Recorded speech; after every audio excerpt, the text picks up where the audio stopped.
Hey guys, good morning. Happy hump day. Welcome back to Time Machine Scale Models. Well, today we're going to talk about some shop cards that I've gotten this week. We're going to talk about the progress on the McLaren and the Roadrunner, and we're going to take a look at this old stalled build right here.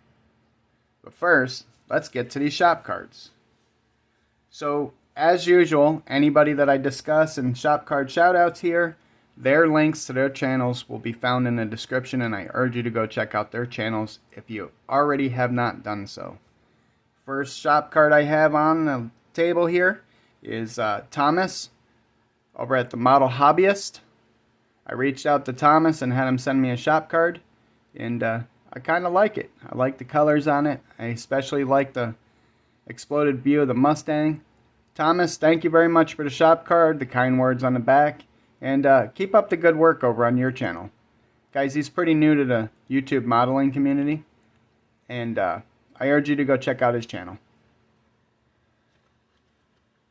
Alright, the next one I got is kind of a surprise. This one comes from Dan the Man over at 60s Rule. I love this shop card. He left some of the old flavor, added a little new flavor with the psychedelic colors. And I think it looks awesome, Dan. It totally fits the channel. And guys, if you don't know who Dan the Man is, which I find suspect, go check out his channel. And if you want one of these psychedelic shop cards, there's his email right there. So go give him a look. Dan, thank you for the shop card, my brother. Keep up the good work. He's over there right now building one of my holy grails. And he's doing a 66 Marlin, AMC Marlin, a Johan kit. And it's one of my grails. And to be honest with you, one of these days I'm going to grab a hold of one when I feel like spending the money. And let me just clue you in on something. I'm feeling a little bit under the weather. I got a little bit of cold, so you hear me sniffling or whatever, or it sounds like I'm choking. I probably am. Don't worry about me. Just bury me in the backyard, will you? Alright, the next shop card I got comes to us from across the pond, the Isle of Green. I've been waiting on this one for quite a while, and it comes from our friend Keith over at Keith's Models and RCs. Keith, thank you for the shop card. Thank you for the kind words on the back, brother. And I have to admit, I have a secret crush. No, not on Keith. Get your mind out of the gutter. On these Porsche 935s. I've always been in love with these things, and I've never built one. I think that should change. What do you guys think? I especially like the number 41 Numero Reserve Kremer Porsche. And I think I'm going to have to pick up one of those. Alright, Keith. Thank you again for the shop card, my brother. Keep up the good work over there. Guys, go check out Keith's channel. He just did a Porsche from the movie Scarface, and it came out so cool. And I believe it was 1/16 scale, too, so it was a big scale. Only thing is, he didn't put a tiger in the passenger seat. Alright guys, let's talk about progress of the Roadrunner and the McLaren. Well, we have the McLaren engine wired up and plumbed as far as fuel lines and spark plug wires. And you see I ran the fuel lines to the injectors and I ran the plug wires. I did not care about correct firing order on this one. I just went and I wung it. So, it is what it is. I think it came out pretty good for what it is. And you guys are probably wondering, but Robbie, where's the headers? The headers are over there on the sticks. Why, you may ask? Because I start doing the heat staining, and I didn't like the way that it was turning out, so I said, you know what? Let me respray this stuff. So they're up here drying, and I'll put them on soon as I can. But if I don't heat stain them, it's not really an emergency, is it? I mean, this thing's going to be on my shelf. Nobody's really going to see it. So if I'm happy with it, then it doesn't matter. Alright, so I haven't really done a whole lot to the Roadrunner. Little bits, pieces. The carbs are painted up in MCW carb green gold. I think I've got the fan over here. You probably can't see that. Fan belts are right there. I haven't really done much with that. Like I said, I got a cold. I wasn't feeling it last night. As a matter of fact, this video was supposed to be yesterday. Just didn't feel like doing it. And I apologize for that. Alright. Well, you guys saw that I was getting color on the Roadrunner body yesterday. And I gotta tell you, completely disappointing when things like that happen. I was holding on to the Tamiya paint stand, and the bottom separated. And I didn't have a good enough grasp on the top, and it came tumbling down like Humpty Dumpty. And it scratched a big old gouge in the roof and on the deck lid. And at first glance, I was like, no big deal. Little bit of wet sanding, what have you, throw another coat on her, and we are good to go. Well, upon further inspection, I noticed that the paint was scraped down to the primer. So you're not going to wet sand that out. So into the purple pond she went. So that's where she's residing right now. Later on this morning, I'll go check on her and check on the progress of that. And once we get that cleaned up, we'll do a respray. However, it's probably good that it happened, because I noticed last night that I forgot to prime and paint the core support, and I forgot to attach the side mirrors, and or prime the side mirrors, attach the side mirrors, and spray them with the body. Now, normally when I'm spraying mirrors and stuff like that, body color, I try to attach them to the body. You know, most people probably do that. They pin them to the body or what have you, glue them to the body, and then they give them the body color spray treatment. Well, I forgot to do that.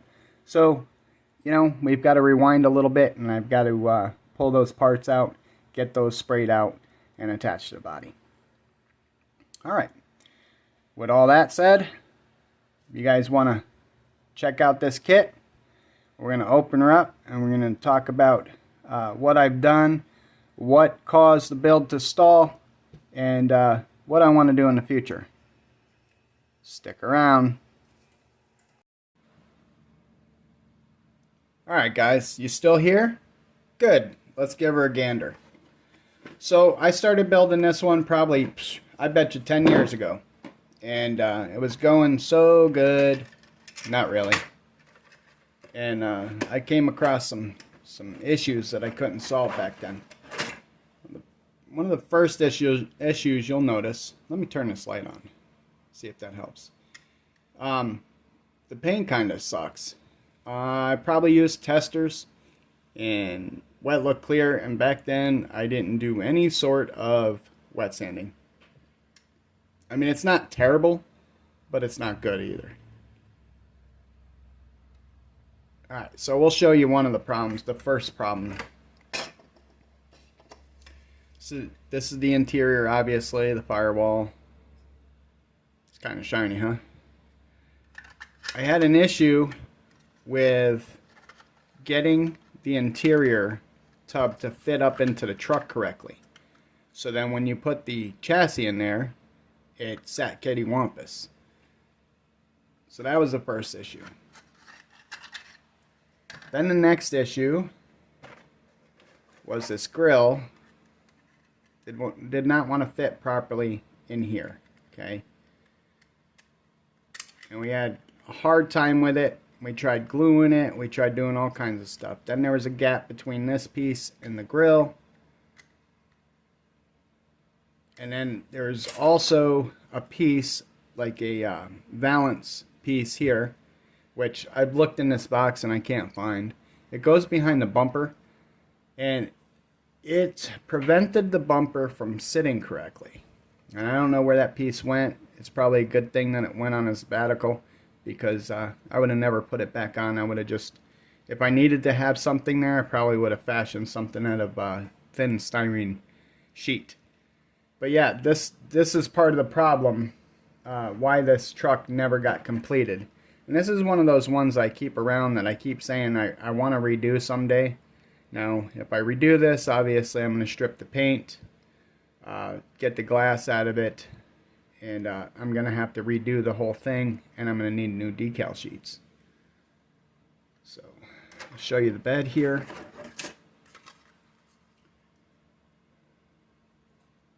It's always cool to look back at stuff like this and see where you came from, right? To see how you progress. And you know, one of the things I progressed on is how to do wood grain and stuff. And back then, I just painted it with Model Master wood, and that was that, you know. And that's probably Tester silver paint.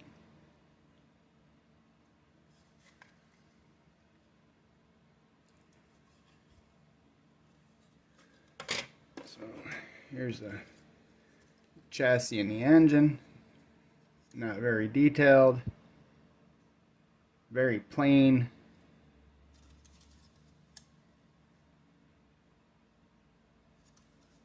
What else we got in the box? Let's take a look. Obviously our chrome tree, and we still have the rear bumper here. We've got the at least one of the stacks, and then the covers that go on the stacks. Side steps that go on the side of the bed here. Mirrors. That's about it. Couple odds and ends.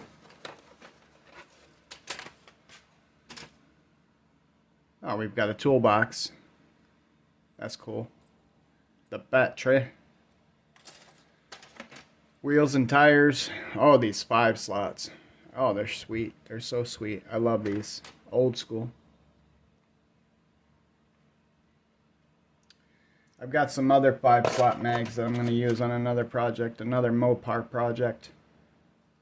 The hood. Like I said, I don't remember what paint I used on this. It was probably Tester's out of the rattle can. Oh look, we got a floor jack. I think I'm going to keep this out to the side, and that toolbox too, because I'm going to use that for some other stuff. And then we got the rear end and other odds and ends in the box. But it seems to be all there, except for that balance piece that I don't know. It could have gotten broken too when I was working on the thing, because that thing was a bear. I had glued it into place. I actually tried to use a little bit of putty to make it, you know, fit in there seamlessly, I guess, or so you didn't see all that crappy glue and all that other stuff. But this is a problem too. I did the same thing with this piece here, kept gluing it in, because I showed you the gap between this and the grill piece, and I didn't like it. And I honestly didn't have the knowledge or the skills back then, even though I had been modeling for a very long time. Even then, you know, I've been modeling since I was like 6 or 8 years old, but I just didn't have the tools, the talent, or the knowledge back then to really get this to look good. So in the box it went, and I've got other ones that are just like that back then I just did not have the skills to pull it off. So they went in the box. They went back in the box to be forgotten about. And you probably heard the story of, you know, back in the day, I threw away almost 100 model kits, built-ups, and all kinds of stuff, and I will never do that again. I don't smash model cars. Like, I keep reading, just smash it, and this thing's getting me mad, I'm gonna smash it. Listen, man, I'm not smashing anything. If something can't be built, which I can't see how something can't be built, you just build it into something else. You don't smash it. You don't throw it away. Put it away for another day. Alright guys, I'm back. I just didn't want to make you guys dizzy moving you around. I did want to show you something else. So, painting the Roadrunner, the chassis came out pretty good. These are still not glued into place. They're just set there. I have a touch-up I have to do on this one, but the chassis came out pretty good. I'm pretty satisfied with it. The hood came out good too. The hood is out in the shop right now. The hood is smooth. The hood could be cleared and polished out, but the body is not very good. So we have to redo that, and we will do that. Alright guys, I think that will do it as far as this video is concerned, and if you stuck around this long, love ya. Alright guys, have a great day. Thanks for watching.